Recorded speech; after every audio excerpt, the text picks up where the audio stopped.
Omnia is a bitch.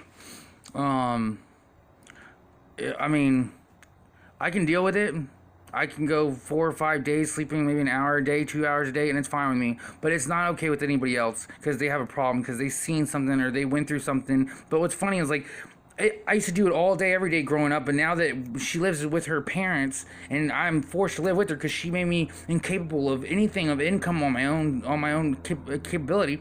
And I love my mom to death, but I mean, she's losing her mind to where I could tell her something right now, and then all of a sudden, it's like, I mean, I hate to blame it, but I mean, she's getting loose, and she'll get mad if I say that. Oh, I'm disrespectful and all this, and it's like, I'm sorry, I call it out. I'm tired.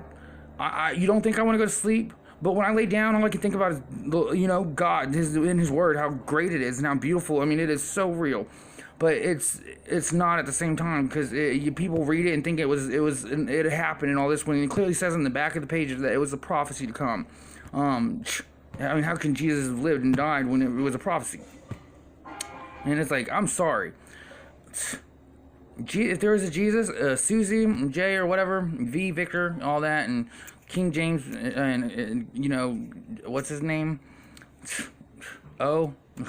And then, I mean, Martin Luther King, he was one, John Lennon, I mean, they were all Jesus. But Jesus is a genocide. It's Genesis. Moses' law, if you follow it, if something, 3 strikes you're out. If God created the heavens and the earth, that's what He did. That's all He did, and it was done. And everything came within and between and after because it was supposed to be done. Moses is not God because this is Moses, Mo and Zas. These are 2 different people. They literally separate them for a reason. It's not put together. They were brothers that, one ruled and the other one said, no, you don't have to follow him. You can follow this one. And then he made the rock. He made the tablets, and he wrote it in the stone, and it broke. God destroyed them, and then he did it again, and then God destroyed them, and then he did it a 3rd time. He's like, you know what? Go ahead, keep them. Do what you want to do, and look what it created. Look what it created.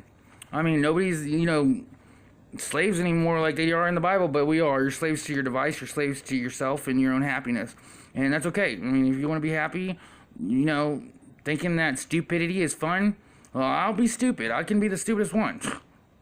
Well, yeah. God loves the stupid, right? The ignorant.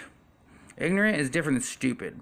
Ignorant, like y'all would be ignorant if you say anything against what I said about the 3 strikes you're out. And then Jesus, if Jesus Christ was a prophecy for the Messiah in the days of today, basically what they're written. And the only reason why they're written in today is because this is not the original book. The original book is completely different in every single way. It's like Rastata and all that. That's how they talk. But yet, it was a whole bunch of different religions put into one, but it's something that we're supposed to follow and all this stuff. Like I said in my last video, it says the King James Version for a reason. It's a book, it's a manual. But this is the only one that it became real because they bound it in leather, they made it the correct paper, and they put gold leaf on it. It's a witchcraft book, it's a Wiccan in the mind. It says if anybody should change any passages within this book in any single way, the plague shall come among thee. Yeah, the plague's gonna come. They're gonna literally unleash all these viruses, and everybody's gonna start running around, and it's gonna be chaos. But it's not my fault that you have to have an order.